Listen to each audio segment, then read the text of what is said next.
Beaucoup de personnes nous demandent comment traduire et scaler sa boutique à l'international. Et dans cette vidéo, on va vous expliquer en détail pourquoi et comment le faire. C'est parti!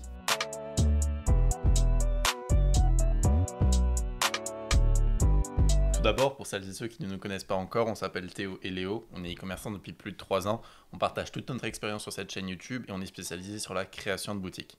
Tout cela nous a mené à créer un thème Shopify, le StoryTheme Alpha, qui permet de personnaliser à 100% sa boutique Shopify tout en évitant notamment les frais d'application. Donc si maintenant tu es bloqué sur ta boutique Shopify à cause de ton thème ou à cause de trop de frais d'application, n'hésite pas à cliquer sur le premier lien en description pour en savoir plus du coup sur le StoryTheme Alpha. Sur ce, je pense qu'on peut revenir au sujet de cette vidéo. Alors on va diviser cette vidéo en deux parties. La première, on va voir pourquoi et à quel moment il faut traduire sa boutique et la scaler à l'international. Et en deuxième partie, on va voir comment le faire tout simplement. On veut vouloir traduire sa boutique pour plusieurs raisons. La première, c'est qu'on veut se lancer sur un certain marché, qui n'est pas la France en l'occurrence, mais que malheureusement on a un thème français. Ou alors au contraire, on veut se lancer en France, mais que notre thème il est en anglais. À ce moment-là, on peut avoir besoin de vouloir traduire sa boutique e-commerce, ou en l'occurrence son thème. La deuxième raison, c'est qu'on a une boutique dans un certain pays, peut-être la France, et qu'on marche bien, qu'on fait pas mal d'argent avec cette boutique et qu'on aimerait scaler à l'international sur d'autres marchés étrangers. Donc à ce moment-là aussi, il faut traduire sa boutique. Donc ces deux points peuvent être des raisons tout à fait valables, il peut en exister je pense d'autres. En tout cas, ces deux points sont les raisons je pense les plus valables pour vouloir traduire sa boutique e-commerce. En ce qui concerne les conseils qu'on peut vous donner quand il s'agit de se lancer sur un autre marché, c'est déjà se lancer dans un marché qu'on connaît bien. Si maintenant, si vous parlez français, que vous êtes français, mettez une priorité sur la France. Et puis, je sais pas, si vous êtes, mettons, franco-germanique, faisez peut-être d'abord la France et après l'Allemagne, mais essayez de partir sur des marchés que vous connaissez bien, ou alors vous avez un petit peu l'habitude, je sais pas, une raison valable, si vous êtes parti en vacances tous les ans dans un certain pays, vous pouvez faire une boutique dans ce pays-là, vous aurez un petit peu la culture du pays parce que vous aurez y été plusieurs fois. Donc ça, c'est une des premières raisons.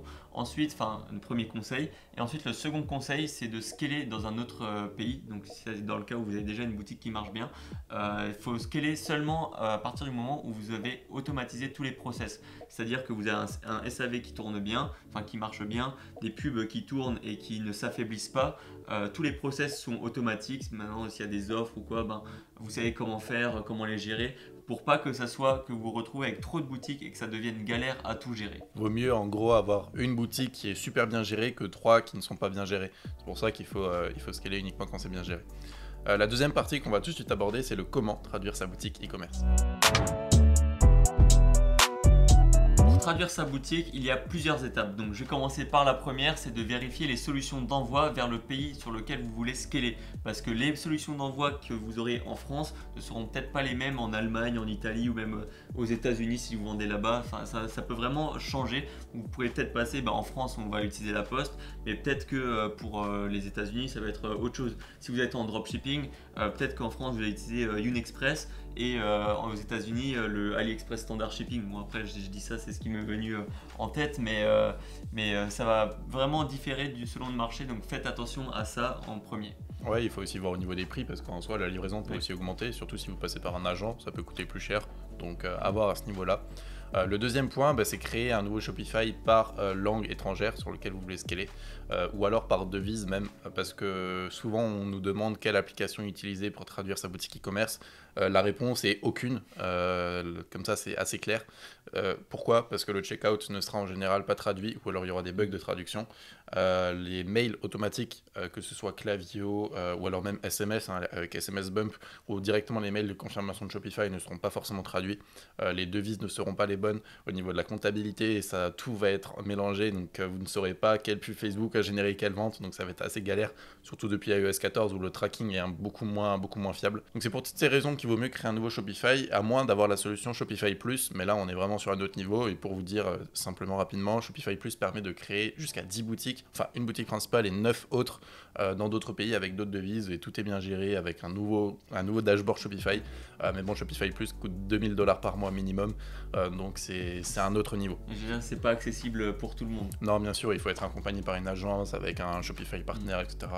C'est assez galère. Pour la troisième étape, il va falloir utiliser un nom de domaine général.com, donc c'est-à-dire votremarque.com, et puis pour chaque pays dans lequel vous allez scaler, vous allez ajouter un préfixe en fonction du pays dans lequel vous êtes. Par exemple, si vous êtes en France, le nom de domaine, ça sera fr.votremarque.com. Si vous êtes en Allemagne, ça sera de.votremarque.com. En Espagne, ES, en Italie, IT, etc. etc.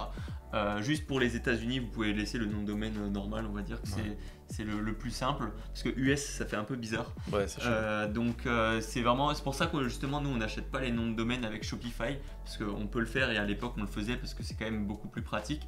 On le fait avec OVH et comme ça avec OVH justement on peut gérer toutes ces redirections, on peut créer des adresses mail pro et c'est quand même beaucoup plus pratique quand on veut commencer à scale une même marque dans d'autres pays. Et c'est surtout moins cher aussi. Oui, c'est moins cher.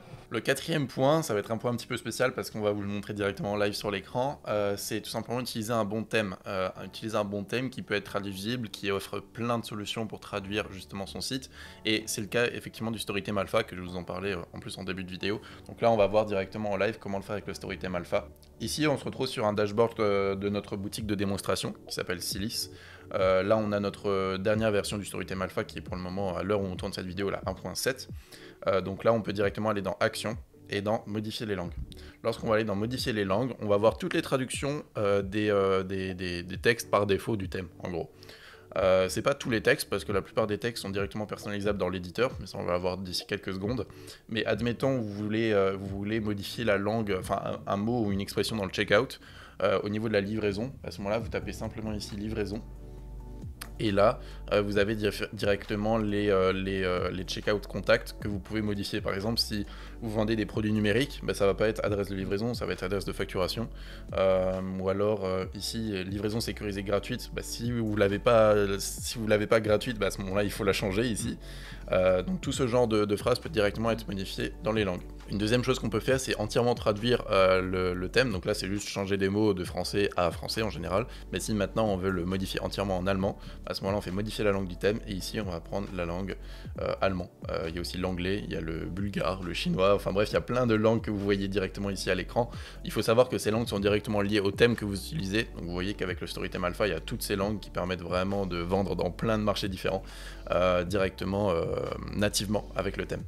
Donc là, admettons, je sais pas, on veut le mettre en allemand, on va reprendre notre exemple, on fait enregistrer, et puis là, on va rafraîchir notre éditeur qu'on va voir juste après. Déjà, vous voyez qu'ici, toutes les phrases ont changé, et si on rafraîchit notre éditeur, on attend quelques secondes. Il n'y a pas beaucoup de mots qui sont directement dans le... Ouais, il n'y a pas beaucoup de mots qui sont directement, vous voyez que là, rien n'a changé concrètement, c'est parce que tout ça est directement modifiable dans le thème. Admettons, ici, on veut changer une nouvelle manière d'être soi-même, de se maquiller, etc. Donc on va sur la bannière dynamique, qui s'appelle bannière dynamique grâce à ce petit effet dynamique qui est assez sympathique. Ici, on va descendre au niveau des textes, et là, on va pouvoir changer une nouvelle manière. Alors, je ne connais pas l'allemand de cette expression, mais là, à ce moment-là, je peux mettre n'importe quoi et ça changera directement sur le thème. Donc en soi c'est assez cool. Ici on peut revenir en arrière si maintenant on a envie de revenir en arrière et voilà, tout est modifiable directement dans le thème. Et les textes ici vont surtout s'affecter au checkout en général. Ça va aussi s'affecter dans certains cas sur la boutique, mais si par exemple j'ajoute quelques produits au panier que je vais au checkout, là on verra, ici par exemple le titre du panier était en allemand, ici on verra que la plupart des mots sont en allemand. Ici, Zwischen Summe, je sais pas trop ce que c'est, mais en gros, à mon avis, c'est sous-total ou un truc du genre. Tout ça, c'est en allemand. Et ça, c'est directement grâce à la changement de langue qui est ici. Donc là, je vais remettre en français parce que c'est quand même notre boutique de démonstration. Si c'est pas cohérent, ça va pas aller. Mais comme ça, vous voyez comment faire. C'est assez simple. Et enfin, la cinquième et dernière étape est qu'il va falloir traduire ces textes, plus éventuellement utiliser des proofreaders, donc des gens qui vont relire les traductions. Donc ça, vous pouvez les trouver sur 5euros.com, Fiverr, Upwork, des freelances qui sont traducteurs qui vont pouvoir le faire. Ça coûte pas trop cher, ça va, ça peut...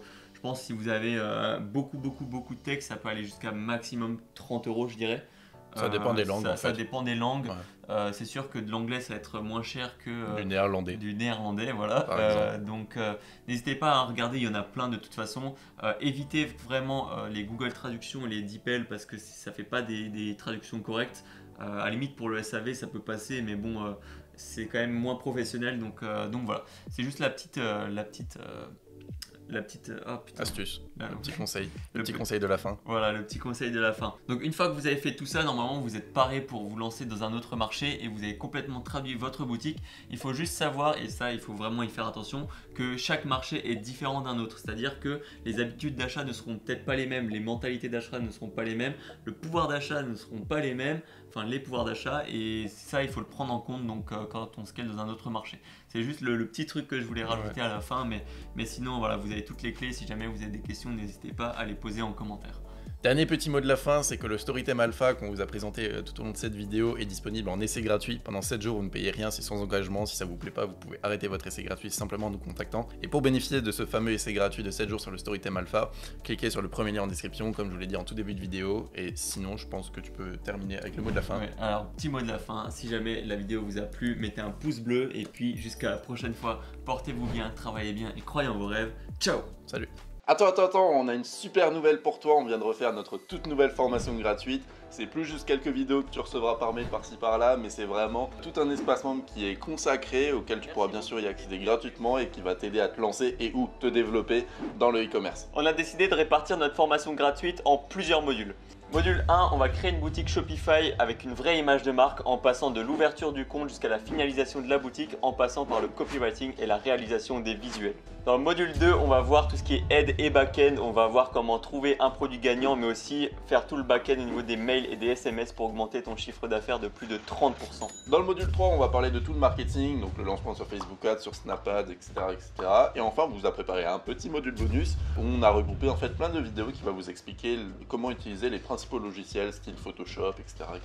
Alors pour t'inscrire, clique sur le premier lien en description et tu recevras toutes les consignes pour accéder à cet espace membre. Alors on se retrouve de l'autre côté dans la formation gratuite et pour tous les autres, on se dit à la prochaine pour une nouvelle vidéo. Travaillez bien, croyez en vos rêves. Ciao! Salut!